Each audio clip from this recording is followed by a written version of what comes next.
Listo, adelante, L. Ok, muchas gracias, Brian. Gracias por la invitación para poder compartir esta mañana el mensaje y muchas gracias a los que se tomaron un tiempo en la semana para responder a la pregunta que lancé ahí en el grupo. ¿Se acuerdan cuál era la pregunta? ¿Alguien que me diga cuál era la pregunta que lancé en el grupo?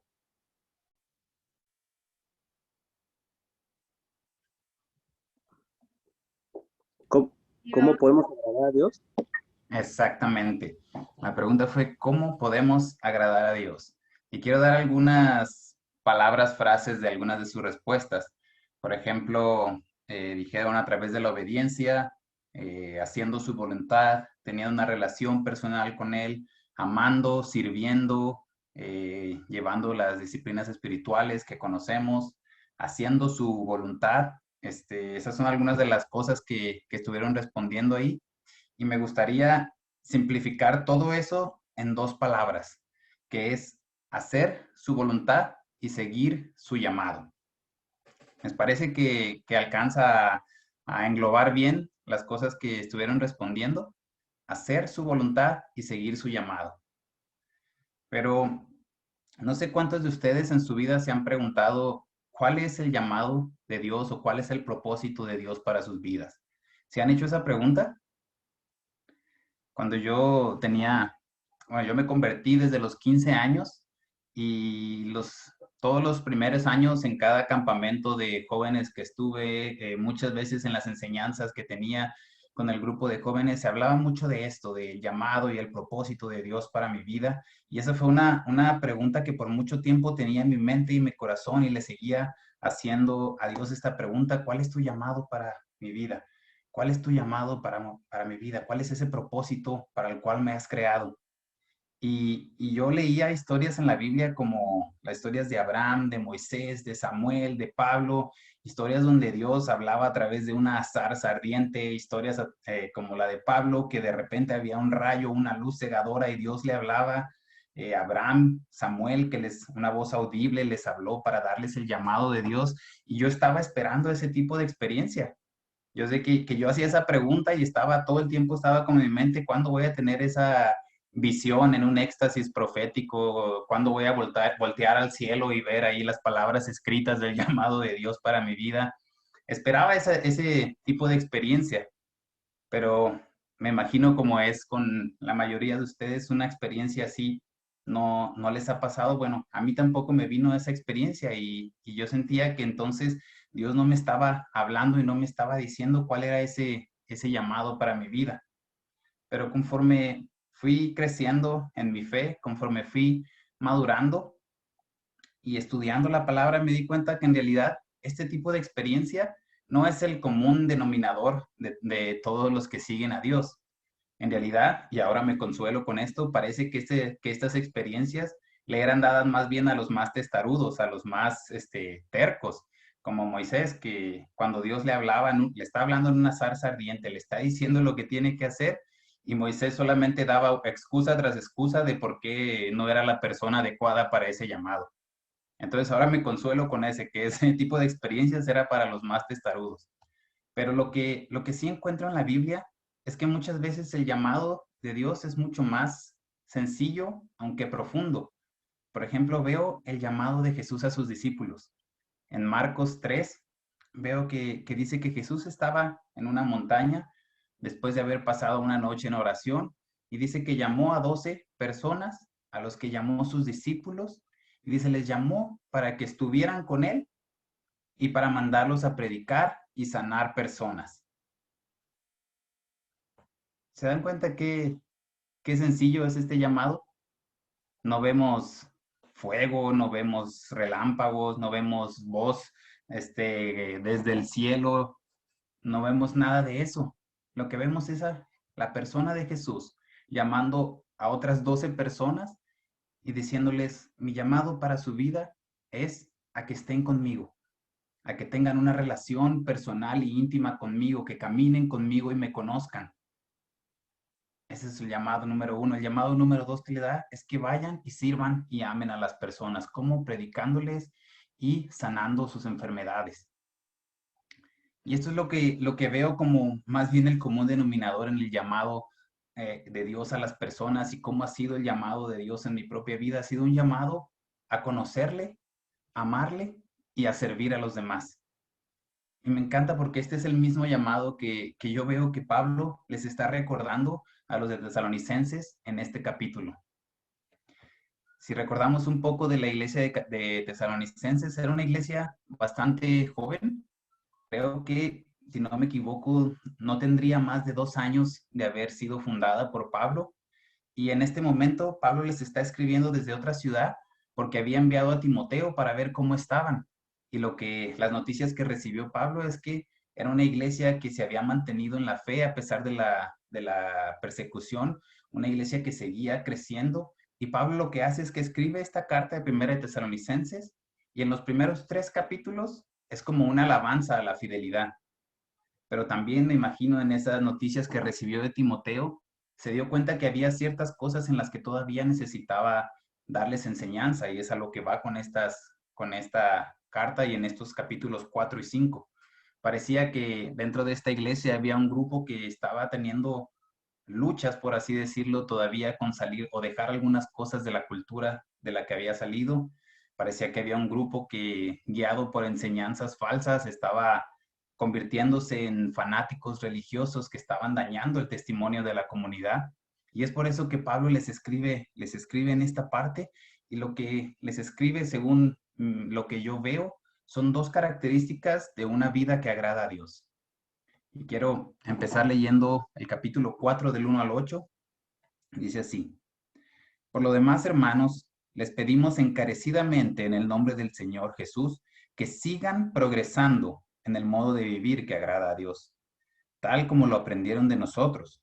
De hecho, ya lo están haciendo, ya lo están practicando. Ustedes saben cuáles son las instrucciones que les dimos de parte del Señor Jesús.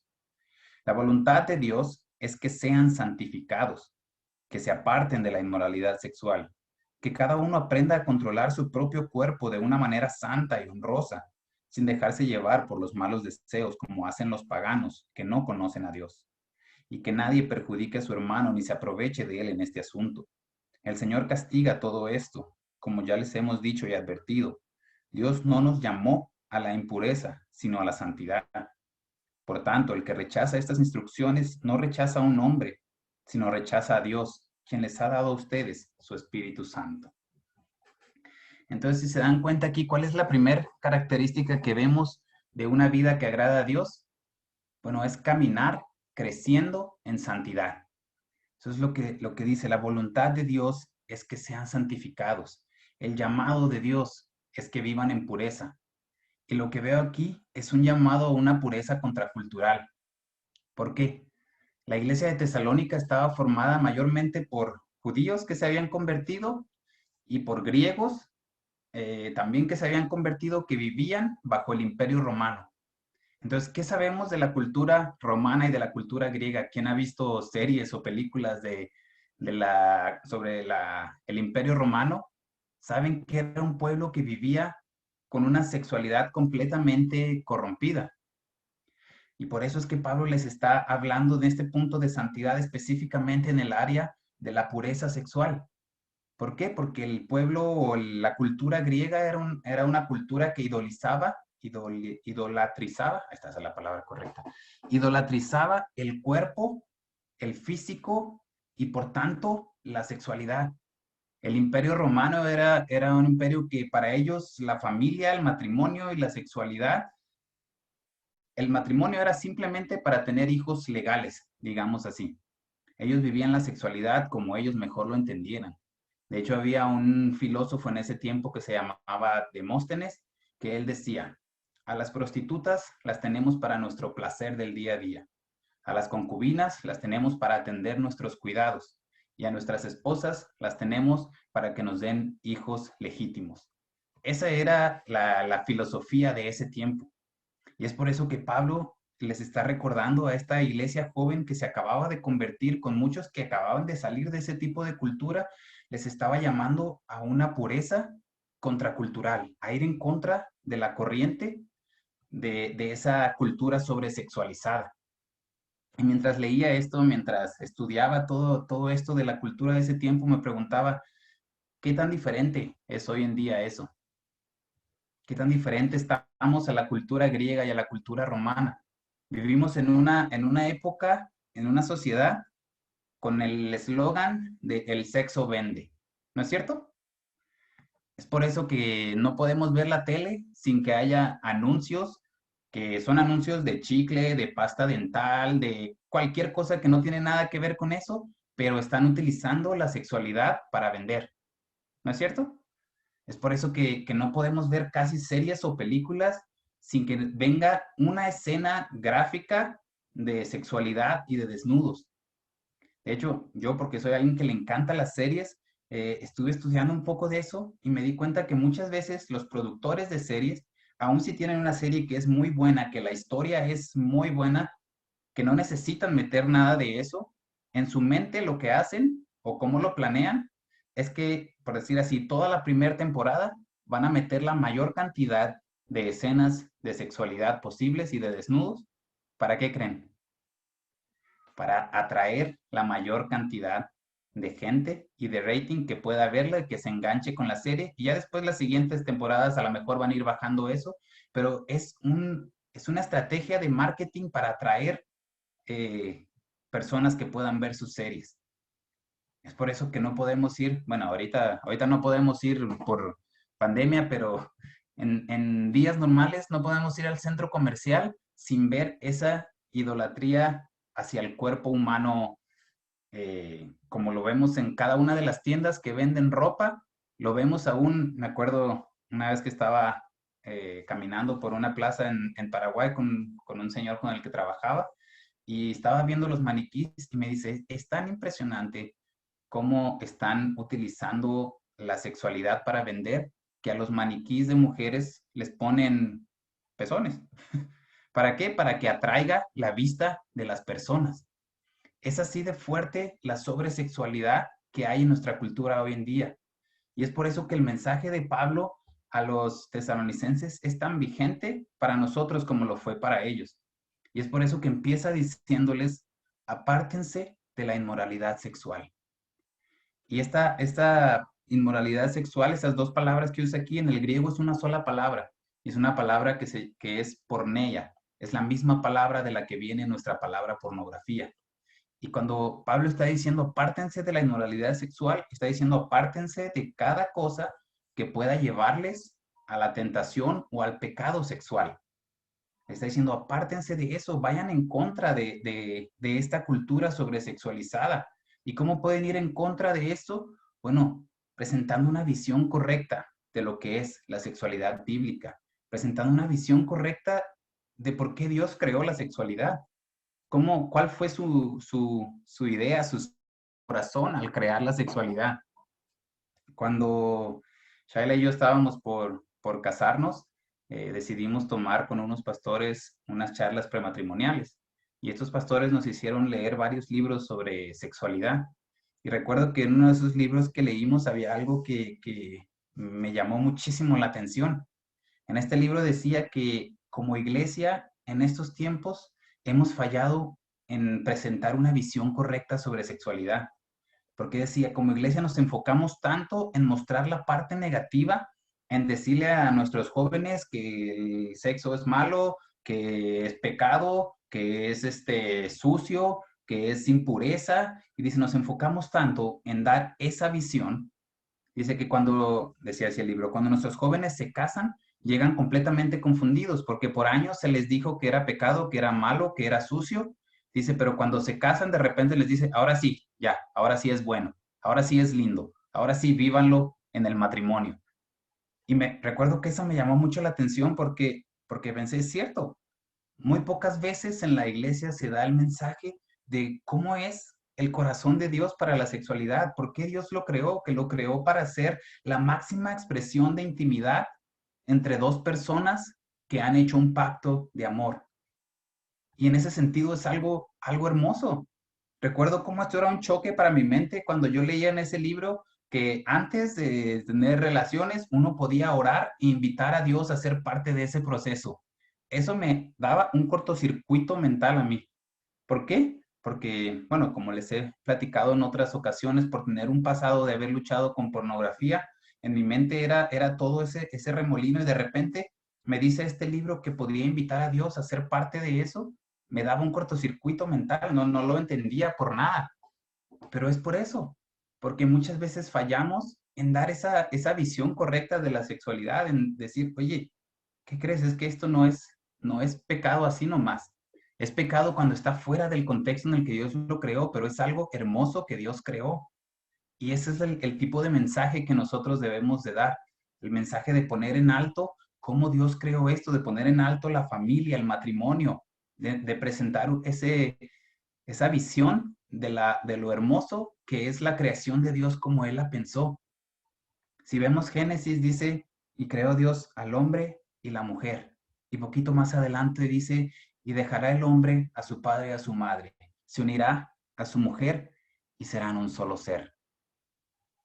Esto es lo que dice la palabra y es tan sencillo y tan hermoso. Es el hombre y la mujer a través de ese pacto de amor expresado en la máxima expresión de intimidad que es la sexualidad, llegan a ser un solo ser. Es sencillo y hermoso. Pero ¿qué pasa? Nuestra sociedad, los tiempos de ahora lo han corrompido, lo han pervertido y lo han hecho sumamente confuso para todos. El otro día estaba leyendo un artículo que me salió en Twitter que decía, ¿qué es esto? No tiene el menor sentido.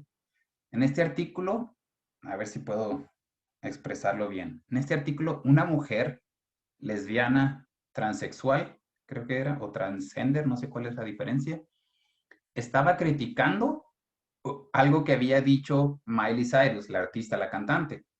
Esta cantante había dicho porque Miley Cyrus es bisexual. Entonces, esta cantante había dicho que para ella era obviamente mucho más hermoso los senos de la mujer que los genitales del hombre. Y esta otra mujer lesbiana, transgender, estaba diciendo que estaba sumamente ofendida por este comentario porque era un comentario que atacaba y ofendía a todos los transgender. ¿Se dan cuenta cuán confuso es cuando uno sale de la creación de Dios, de cómo Él lo hizo? Dios lo hizo para que fuera hermoso y el hombre caído en pecado lo corrompió y lo movió de tal manera que llegó a ser confuso. Pero el mensaje de Pablo aquí para los tesalonicenses es, aléjense de todo tipo de pornella, de todo tipo de inmoralidad sexual. Aléjense de eso y en cambio vivan y den testimonio y pongan en alto lo que Dios ha creado como el matrimonio y la sexualidad. Y este es el mismo mensaje que es tan vigente para ellos como para nosotros hoy. Y él dice, ¿cómo pueden hacer eso? Bueno, continúa diciendo, tengan dominio propio, aprendan a controlar su cuerpo. Cuando yo estaba luchando con todo este tema de la pornografía, ya como creyente recuerdo haber orado una y otra vez a Dios que me diera dominio propio. Yo oraba y le decía, Dios, es que yo no quiero más esto, dame dominio propio. Lo que tardé mucho tiempo en entender es que el dominio propio no es algo que se da. El dominio propio es algo por lo que uno lucha, porque es justamente dominarse a sí mismo. Entonces, ¿cómo Dios te va a dar eso? Dios te puede ayudar mientras tú estás en ese proceso de aprender a dominarte, pero Él no te da dominio propio, eso es algo por lo que tú tienes que luchar. Estaba viendo en estos días con Shala una película, Belleza Negra se llama, y es la película sobre esta chica y el caballo ese que corre en carreras y no sé qué. Pero al principio de esta película muestra mucho cómo es el proceso como un domador de caballos encuentra caballos que son salvajes y cómo los va domando de a poco hasta que se convierten en caballos domesticados, ¿sí? Y es muy interesante porque es todo lo va explicando ahí de poco la película, cómo es todo un proceso en que el hombre se acerca al caballo, se conocen, aprenden a ganarse confianza hasta que poco a poco va dominando a este caballo, a este animal salvaje, ¿sí? Y eso es casi la misma idea con nosotros. Uno tiene que aprender a conocerse para saber cómo dominarse. A mí me tomó años de aprender a darme cuenta cuáles eran las cosas que me hacían vulnerable a la tentación para que yo podría alejarme en el momento adecuado. para que yo podía alejarme de esa inmoralidad sexual, yo tenía que saber cuáles eran las cosas que me hacían vulnerable. Y entonces cuando esa combinación de cosas estaba, yo tenía que saber que tenía que alejarme de redes sociales, tenía que alejarme de series, de películas, porque si pasaba algo, yo no iba a tener la fortaleza para decir no. Pero eso me tomó un tiempo y esa es la idea aquí de aprender a tener dominio sobre tu cuerpo. Es como Job diciéndole al Señor que había hecho un pacto con sus ojos para no mirar a ninguna mujer con deseo. O sea, él había hecho un pacto con sus ojos. Esta es la idea que Pablo está diciendo aquí. Aprendan a tener dominio propio, conózcanse, vean cuáles son las cosas que les hacen vulnerable para que puedan alejarse a tiempo de esto. Es la misma idea de José siendo tentado por la mujer de Potifar para tener relaciones. ¿Y qué hace José? Sale huyendo, da la media vuelta y corre. Y yo pregunto, ¿por qué no solo dijo que no y siguió con su camino? ¿Por qué dio la media vuelta y huyó? Porque se conocía, tenía dominio sobre su cuerpo para saber que si esperaba un poquito más, a lo mejor iba a ser muy débil a la tentación. Recuerdo escuchando hace tiempo la prédica de un pastor donde él decía que cierto día estaba en su casa, era la noche, estaba dormido y empezó a escuchar ruidos raros afuera de su casa. Dice que se asomó y se dio cuenta que alguien estaba intentando robar su auto. Entonces dice que obviamente les gritó y bajó corriendo a perseguirles, ¿no? Y dice que cuando bajó y los empezó a perseguir, se dio cuenta que eran dos chicas jóvenes. Y dice que llegó y empezó a exhortarles, pues, qué estaban haciendo, porque estaban robando su auto, no sé qué. Y dice que la respuesta de estas jóvenes fue que empezaron a coquetearle. Entonces dice este pastor, ¿saben qué hice en ese momento? Di la media vuelta y corrí de vuelta a mi casa. ¿Por qué? Porque este pastor sabía que a lo mejor si se quedaba en ese juego, quién sabe qué iba a pasar. Y esta es la idea que está dando aquí, es aprender a tener dominio propio, saber cuáles son las cosas que nos hacen vulnerables. Hoy en día yo soy libre de la adicción a la pornografía, pero no soy libre de la tentación. Y yo he aprendido a conocerme lo suficiente para saber que cuando hay cierta combinación de cosas en mi vida, yo me vuelvo vulnerable. Pero yo lo que hago en este momento es alejarme de las cosas que me pueden llevar a caer y decirle a mi esposa, amor, ¿sabes qué? Estoy vulnerable en este tiempo, porque así mi esposa puede estar orando por mí y puede acompañarme en esto. Este es el mensaje que Pablo está dando aquí. Aprendan a tener ese dominio propio y después dice, honren su cuerpo de manera santa. Y me encanta esto porque estudiándolo en el idioma original, la palabra para cuerpo que usa ahí Pablo no es la palabra que normalmente se usa en el griego para cuerpo físico. La palabra que usa ahí es la palabra que se utiliza para vaso o para recipiente.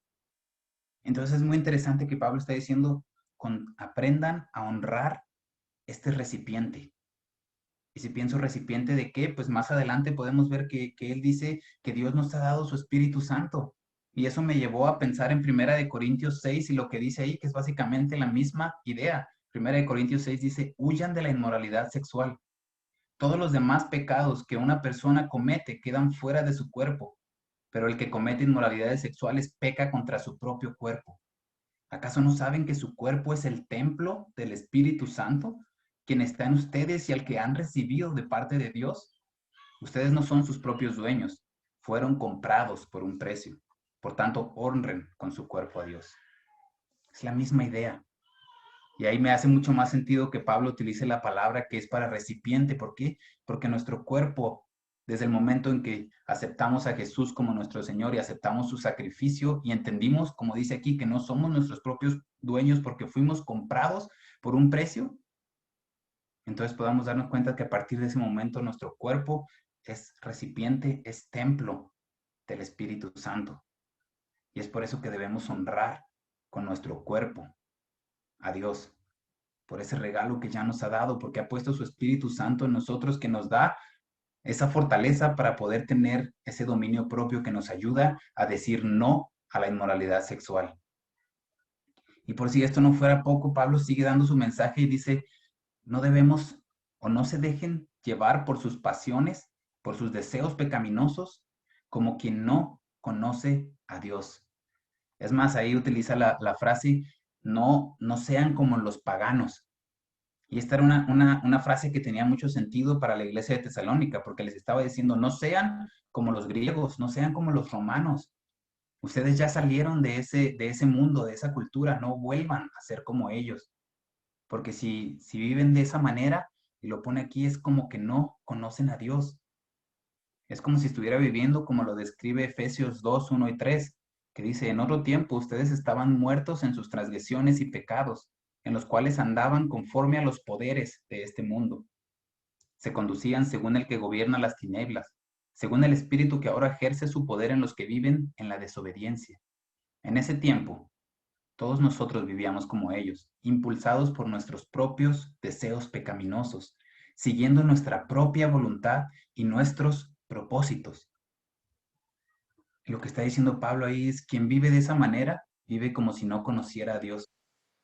Quien vive de esa manera vive como si no tuviera una relación personal con Dios, como si no entendiera el sacrificio que Jesús ya hizo para poder hacer posible nuestra relación con Dios. Por eso dice, y no vivan así, como que no conoce a Dios. Y es importante resaltar el significado o la importancia que la palabra conocer tiene en la Biblia. La palabra conocer en la Biblia tiene una connotación mucho más poderosa o más íntima que cómo la usamos hoy en día. Hoy en día la utilizamos para decir, ah, sí, conocí a ¿cómo? Fulanito, conocí a fulanito en la calle.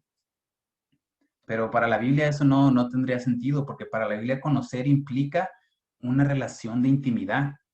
Es por eso que a veces podemos leer en la Biblia, por ejemplo, con Adán y Eva, que dice, Adán conoció a su esposa Eva.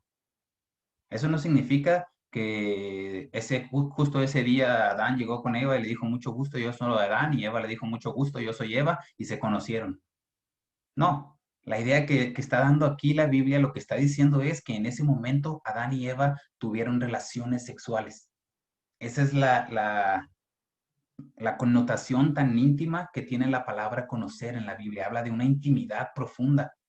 Y es por eso que dice aquí, si ustedes viven de esta manera, no alejándose de la inmoralidad sexual, no teniendo dominio propio, es como que no conocen a Dios, es como que no tienen una relación personal con Dios. Porque ¿cuál es el deseo de Dios? El deseo de Dios es tener esa relación personal con nosotros. Desde el principio de la creación, Dios desea tener una intimidad y caminar con nosotros en una relación personal. Y es por eso que cuando entendemos el sacrificio de Jesús, lo que Él hizo para que nosotros pudiéramos vivir esa relación personal, la respuesta obvia de nuestra vida tendría que ser alejarnos de las cosas que nos alejan de Él, como es el pecado. Y es por eso que les dice aquí, vivan como quien conoce a Dios, vivan como quien tiene una relación personal, porque la respuesta de tener una relación personal con Él es caminar en santidad. Otra manera de describir santidad es apartado. ¿Apartado para qué? Apartado para Dios. Entonces, caminar en santidad o caminar creciendo en santidad, porque la palabra que usa aquí para santidad en la Biblia en realidad significa proceso de santificación. Porque Dios es tan bueno que entiende que es un proceso, que es un caminar, que no nos volvemos santos de un día al otro. Él nos ve santos gracias al sacrificio de Jesús, pero nosotros en esta vida caminamos en un proceso de santificación. Y eso es lo que dice aquí, ese es el llamado, esa es la invitación y el deseo, la voluntad de Dios para nuestra vida, es que sigamos caminando, creciendo en santidad, por amor a Dios, como muestra de nuestra relación personal con Él. Entonces, este es la primera característica de una vida que agrada a Dios, es una vida que camina creciendo en santidad. Y es por eso que este mensaje de Pablo a los tesalonicenses es igual de vigente para nosotros hoy. Es vivir una pureza contracultural, ir en contra de la cultura de nuestros días, alejarnos de eso y acercarnos cada vez más a Dios. Y después de esto, la segunda característica que da la encontramos en los siguientes versículos. Voy a leer del 9 al 12. En cuanto al amor fraternal, no necesitan que les escribamos, porque Dios mismo les ha enseñado a amarse unos a otros. En efecto, ustedes aman a todos los hermanos que viven en Macedonia. No obstante, hermanos, les animamos a amarse aún más unos a otros, a procurar vivir en paz con todos, a ocuparse de sus propias responsabilidades y a trabajar con sus propias manos. Así les hemos mandado, para que por su modo de vivir se ganen el respeto de los que no son creyentes y no tengan que depender de nadie. Entonces, ¿cuál es la segunda característica de una vida que agrada a Dios? Es caminar creciendo en amor unos por otros. El llamado, la invitación de Dios aquí es al compromiso de amarse o de amarnos y servirnos unos a otros. Y una vez más recordemos que este mensaje está dado a una iglesia en particular, a un contexto en particular, porque a mí cuando lo estudiaba me era muy interesante que las cosas que él decía de cómo se podía mostrar ese amor era vivir en paz o vivir una vida tranquila, ocuparnos de nuestros propios asuntos, o sea, no meternos en lo que no nos importa y trabajar con nuestras propias manos. Esas son las características que él da sobre esto. Dice, estas son las cosas como podemos vivir una vida de amor y servicio unos con otros. Entonces eso me llevó a querer saber por qué Pablo estaba dando ¿cómo se dice? Esos puntos en específico. Y me llevó a darme cuenta que en la iglesia de Tesalónica no solamente estaban luchando pues con toda esta cultura sobresexualizada que había, sino que había un grupo de personas dentro de la iglesia de Tesalónica que fueron llevados, por así decirlo, por enseñanzas que no eran correctas, y estas enseñanzas eran sobre la segunda venida de Jesús, y esto les llevó a que este cierto grupo se volvieran fanáticos religiosos. Entonces, ¿qué pasaba? Este grupo lo que hacía era que pensando que Jesús en cualquier momento ya va a venir, o sea, casi que mañana ya va a venir, entonces no tengo por qué trabajar, no tengo por qué vivir una vida normal. Entonces lo que hacían era que dejaron todo ese tipo de vida normal y empezaban a hacer proselitismo exagerado como hacen todos los religiosos, los fanáticos religiosos, y con esto lo que hacían en realidad era estorbar el mensaje, ¿sí? Porque piensen ahora un poco, ¿ustedes han visto en las noticias historias de fanáticos religiosos que se llaman cristianos? ¿Les ha tocado ver? Por ejemplo, yo he visto, o más bien vi una vez ahí en Paraguay en el periódico, la historia de un pastor que había muerto porque una serpiente le había mordido. Entonces leí la historia y decía que en esta iglesia tenían la práctica, porque no sé quién de ellos leyó la parte en la Biblia donde dice que si estamos con Dios, pues podemos cruzar el fuego, ¿cómo se llama? Las serpientes nos morderán y no pasará nada, qué sé yo. Entonces ellos decidieron tomar la práctica de que cada persona que iba a predicar para demostrar que era realmente ungido por Dios tenía que agarrar una serpiente y si no le pasaba nada, entonces podía predicar.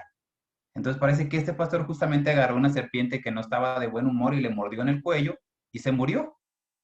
Y lo interesante de esto, o lo que es triste, es que uno ve esas historias en el periódico, en las noticias, y el título grande es Cristiano, no sé qué, no sé qué.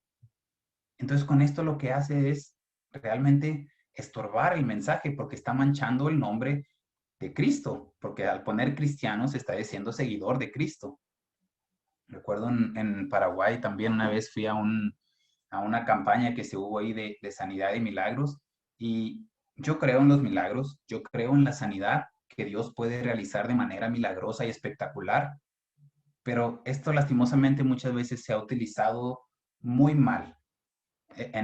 Justamente en donde yo estaba, era un señor que había venido de África, el gran profeta, y llegó así al estadio, porque fue en el estadio, y llegó rodeado de 25 guardaespaldas, nadie se le podía acercar, hasta el momento donde empezó a realizar sus milagros, y él llegaba, y realmente es la primera vez que había visto algo así. Para realizar su milagro llegaba con la persona, y si la persona le decía, me duele el hombro, este hombre literalmente empezaba a golpearle el hombro. Y son cosas así. En el instituto también recuerdo haber visto, uno de nuestros profesores una vez nos puso un video de locuras de personas que se llaman cristianos. Por ejemplo, había una iglesia donde el pastor los ponía todos a correr y con una manguera así casi como de bombero les tiraba agua y les decía que era el Espíritu Santo llenando sus vidas. Después había otro en una iglesia que los hacía fumar y les decía que cuando fumaban ese cigarro, los demonios estuvieran expulsados. Entonces, esas personas ahí estaban fumando el cigarro para que se les expulsaran sus demonios. Es esta clase de locuras que hacen personas fanáticos religiosos que en realidad alejan a las personas de Dios. Y esto era lo que este grupo estaba haciendo en ese momento. Estaba siendo fanático en su manera como estaban haciendo, se estaban metiendo en la vida de los demás, porque obviamente todos los fanáticos creen que su mensaje es el único verdadero, y entonces quieren convencerte hasta la muerte de que eso es la única realidad. Entonces, esto era lo que este grupo en Tesalónica estaba haciendo. Estaban metiéndose en la vida de los demás, estaban siendo fanáticos, y lo peor de todo es que como habían dejado su trabajo, ellos demandaban como derecho que la iglesia les sostuviera. Es por eso que Pablo está diciendo aquí, hey, por favor, vivan una vida tranquila, ocúpense de sus propias cosas y trabajen con sus propias manos. De hecho, parece que una sola carta no fue suficiente para aclarar esto, porque en 2 de Tesalonicenses 3, del 6 al 12, Pablo dice esto, escuchen. Hermanos, en el nombre del Señor Jesucristo les ordenamos que se aparten de todo hermano que esté viviendo como un vago y no según las enseñanzas recibidas de nosotros. Ustedes mismos saben cómo deben seguir nuestro ejemplo. Nosotros no vivimos como ociosos entre ustedes, ni comimos el pan de nadie sin pagarlo. Al contrario, día y noche trabajamos arduamente y sin descanso para no ser una carga a ninguno de ustedes. Y lo hicimos así, no porque no tuviéramos derecho a tal ayuda, sino para darles buen ejemplo, porque incluso cuando estábamos con ustedes les ordenamos, el que no quiera trabajar, que tampoco coma. Nos hemos enterado de que entre ustedes hay algunos que andan de vagos, sin trabajar en nada y que solo se meten en lo que no les importa. A tales personas les ordenamos y exhortamos en el Señor Jesucristo que tranquilamente se pongan a trabajar para ganarse la vida.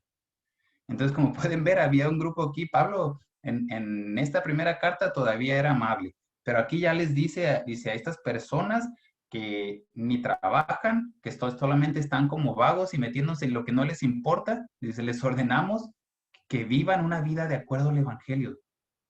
Y este es el mensaje que estaba dando aquí. Y cuando estaba leyendo todo esto, estudiando todo esto y pensando, por ejemplo, hoy que tenemos Santa Cena, recordaba esa escena de Jesús instituyendo la Santa Cena con sus discípulos y pensaba, ¿será que Pablo, aunque no estuvo en ese momento con los demás discípulos de la última cena, ¿será que Pablo estaba pensando en esto al envolver toda esta exhortación debajo de ámense unos a otros? Y recordaba este momento, para mí es uno de mis momentos o una de mis escenas favoritas, la última cena de Jesús. Me encanta leerla en diferentes evangelios y tener una comprensión completa de toda esta escena, porque es una escena cargada de emociones. Es muy lindo. En uno de los evangelios dice que cuando Jesús llegó a tener ese tiempo de la cena con sus discípulos, les dijo, no tienen idea de cuánto he deseado tener este momento con ustedes. Y después nos dice Juan también que Jesús dice, habiendo amado a sus discípulos, los amó hasta el fin. ¿Pueden sentir la carga de emociones en esa frase? Es como cuando un ser querido está a punto de partir y nos dice, ¿sabes qué? Te amo, siempre te he amado y siempre te amaré. Es esa idea de les amó hasta el fin. Jesús les estaba diciendo, porque dice, sabiendo que su momento de partir ya estaba cerca, les estaba diciendo, les amo profundamente y por eso he deseado tener este momento con ustedes. Pero después leemos en otro evangelio que mientras estaban sentados a la mesa, los discípulos saben de qué estaban hablando. Los discípulos estaban discutiendo quién de ellos era el más importante. Y Jesús, cargado de emociones porque sabía que estaba por despedirse de estos hombres que eran sus discípulos, sus amigos, a quien consideraba su familia, él dice, no, yo tengo que hacer algo al respecto, tengo que darles un ejemplo. Y es en ese momento que dice que Jesús se quita la túnica, se amarra una toalla y empieza a hacer lo que le tocaba hacer al siervo de siervos. Empieza a hacer la tarea más humillante que alguien en su posición podría hacer y limpia los pies de sus discípulos. Y después les dice, ustedes me llaman maestro y señor. Y es correcto, yo soy su maestro y su señor. Entonces, si yo como su maestro y su señor me he rebajado a hacer la tarea que le tocaría al siervo de siervos, ¿qué estaba haciendo con esto? Jesús les estaba demostrando amor. de una manera práctica. Les estaba dando un ejemplo, porque Jesús sabía que no podía simplemente decirles les amo y esperar que con eso ellos lo entendieran completamente. Jesús sabía que el amor se demostraba en acciones. Y es por eso que hace esto, lava los pies de sus discípulos, les demuestra el amor en el servicio.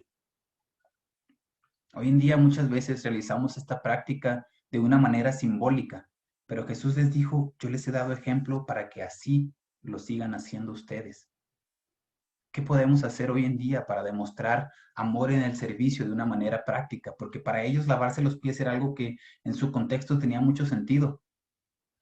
Para nosotros a lo mejor no tanto, pero el espíritu de eso es amar a través del servicio, que sin importar en qué posición de la vida estoy, esté dispuesto a hacer lo que el siervo de siervos haría por otra persona para demostrarle amor. En esta misma cena, Jesús predice la traición de Judas y la negación de Pedro, pero no lo está diciendo de manera como enojado, no lo está diciendo de manera de que se va a sentir por lo que va a pasar, porque Jesús ya les había dicho que los amaba hasta el fin, sin importar lo que hicieran. Entonces, ¿qué estaba haciendo aquí? Les estaba demostrando amor en el perdón. Les estaba diciendo, yo sé que tú me vas a traicionar, yo sé que tú me vas a negar, pero ¿qué crees? Te amo y te amo hasta el fin. No voy a dejar de amarte. ¿Y cómo lo demostró? Poco tiempo después de eso fue sacrificado en la cruz, mostrando de esta manera el amor en el sacrificio por el bien de los demás. Y es por eso que en esta misma cena, cuando Jesús les dice, este mandamiento nuevo les doy, que se amen los unos a los otros, que así como yo los también ustedes se amen los unos a los otros, porque de este modo todos sabrán que son mis discípulos, si se aman los unos a los otros. Amarse uno a otro, esto no era un mandamiento nuevo. En la Biblia no es que no está este mandamiento hasta este momento.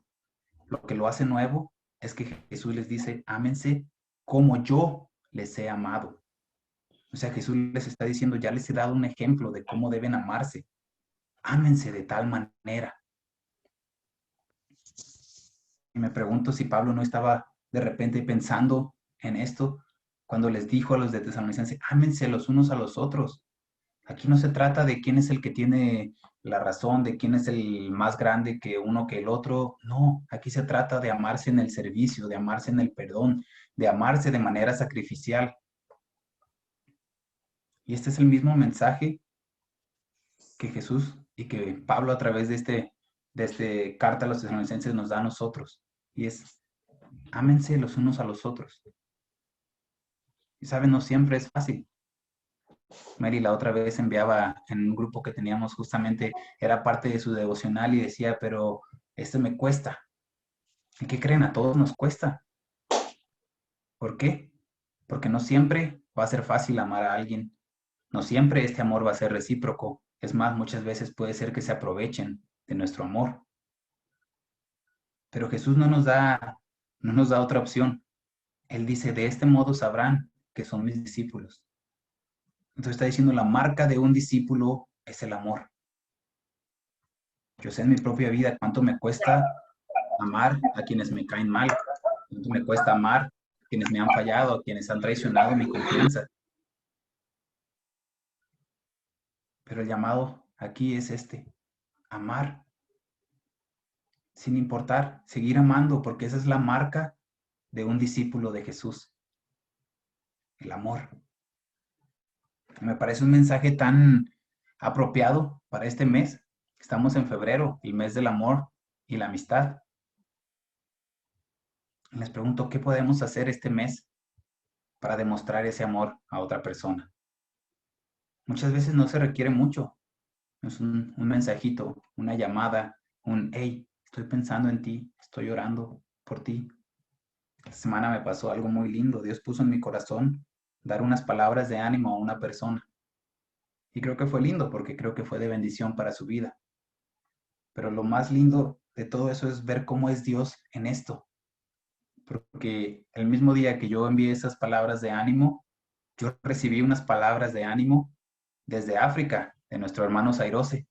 Dios puso en su corazón bendecirme con unas palabras que eran tan apropiadas para algo que estaba pasando en mi mente en ese momento, que es hermoso, porque así es esto, somos bendecidos para bendecir, y al bendecir somos bendecidos.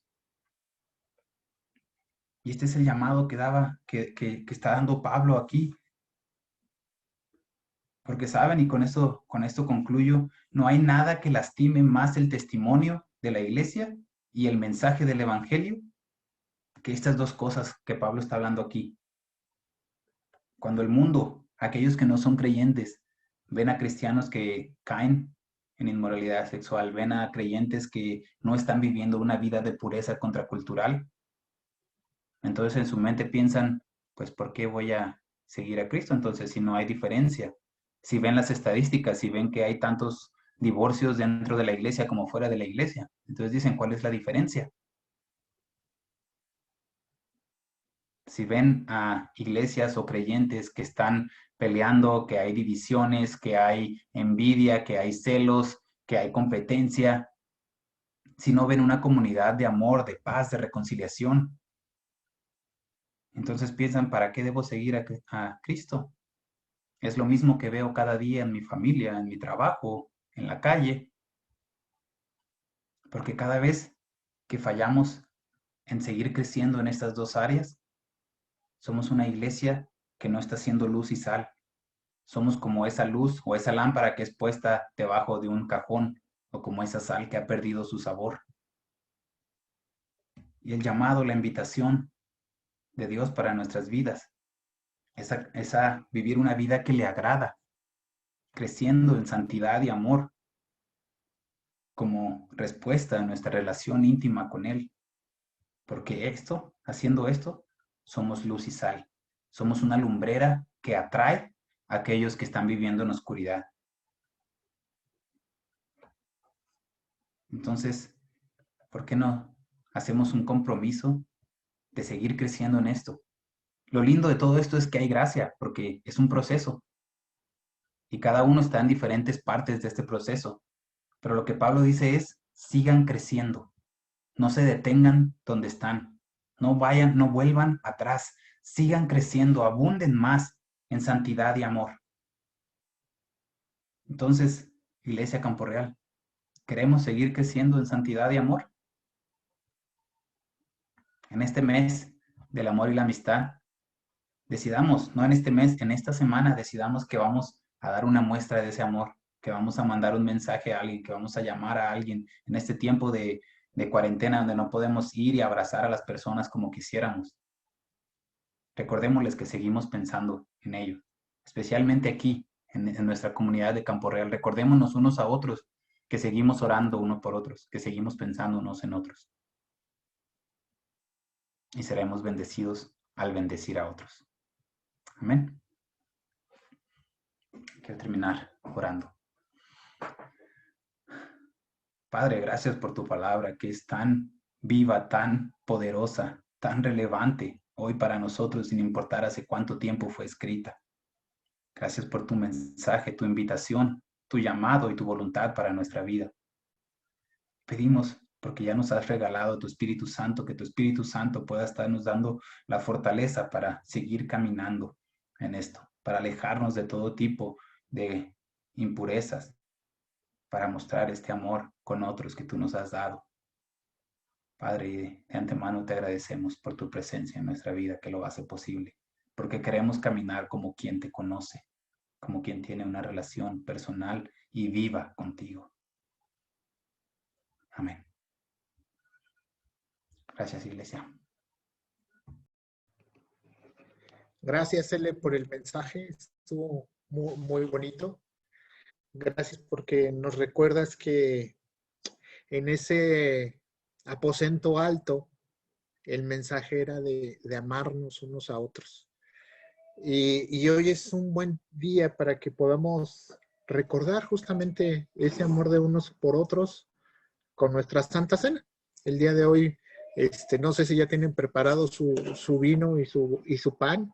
Si no tienen vino, bueno, a lo mejor agüita, jugo, cosas por el estilo. y es un tiempo muy, muy, muy importante, en el cual siempre, como decía ahorita L, una forma de mostrar amor por los demás es perdonando. Y muchas veces nos cuesta mucho trabajo perdonar. Y muchas veces nos cuesta más trabajo pedir perdón. Entonces, yo los invito a que en lo que escuchamos una alabanza que va a poner mi hermano Brian, hagamos esas cosas, esas dos cosas, para ponernos a cuentas y prepararnos para recordar el sacrificio del amor inmenso que hizo Dios en la cruz. Ese amor incondicional que Él mostró ahí, perdonándonos a todos nosotros. Y cómo nosotros tenemos que aprender a perdonar a todos aquellos que nos han hecho algo. Y cómo nosotros tenemos que aprender a pedir perdón a todas las personas que les hemos hecho daño. Entonces, en lo que preparamos nuestros elementos para la Santa Cena, escuchemos esta alabanza y hagamos eso. Roguémosle a Dios para que nos permita perdonar a los que nos han hecho algo y que nosotros podamos perdonar a todos aquellos que sin querer o queriendo hemos hecho algo en contra de ellos. Adelante, Brian.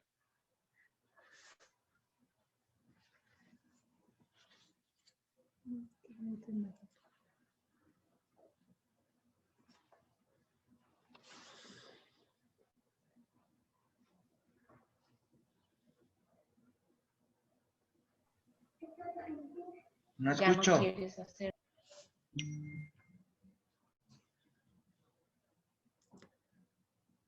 Brian parece que no se oye. A ti me rindo.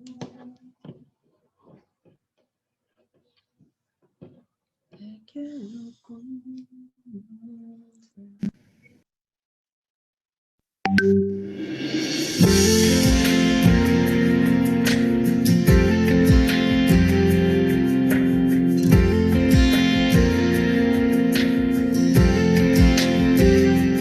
En memoria de ti yo vengo,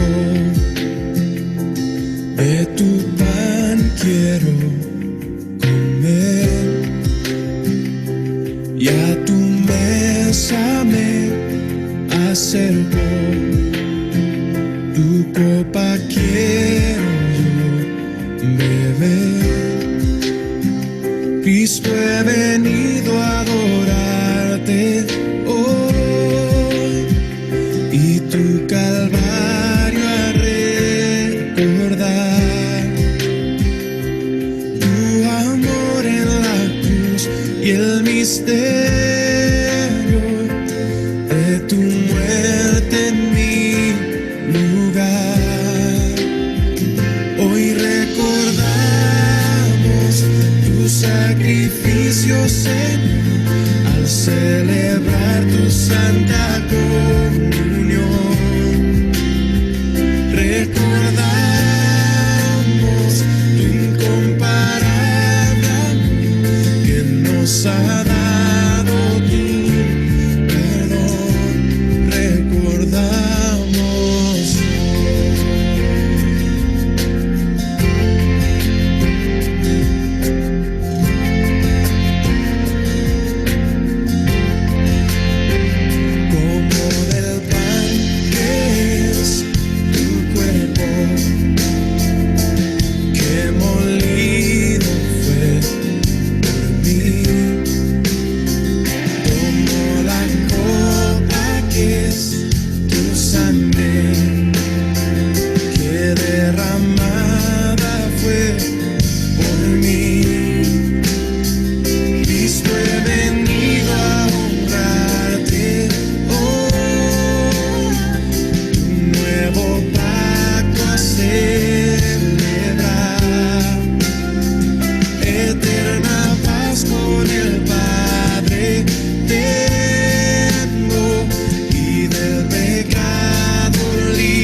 gracia que nos alcanzó, ya tu mesa nos sentó, recordamos hoy, recordamos hoy.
Si trabajas en equipo...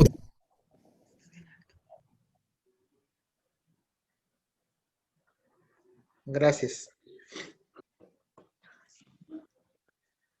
Pues yo les transmito lo que recibí del Señor mismo la noche que fue traicionado. El Señor Jesús tomó pan y dio gracias a Dios por ese pan. Luego lo partió en trozos y dijo, este es mi cuerpo, el cual es entregado por ustedes. Hagan esto en memoria de mí.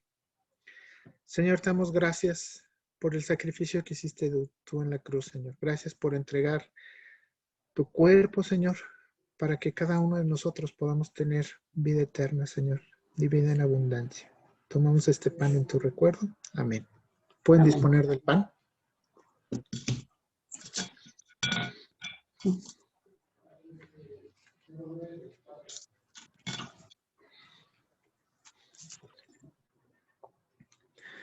De la misma manera, tomó en sus manos la copa de vino después de la cena y dijo, esta copa es el nuevo pacto entre Dios y su pueblo, un acuerdo confirmado con mi sangre. Hagan esto en memoria de mí todas las veces que la vean. Señor, te damos gracias porque entregaste también toda tu sangre, Señor, la cual me ha limpiado de todos mis pecados, Señor. Gracias porque por medio de ella puedo tener un nuevo pacto contigo, Señor, porque tú estarás conmigo de aquí a la eternidad, Señor. En el nombre de tu Hijo Jesús. Amén. ¿Podemos disponer del vino?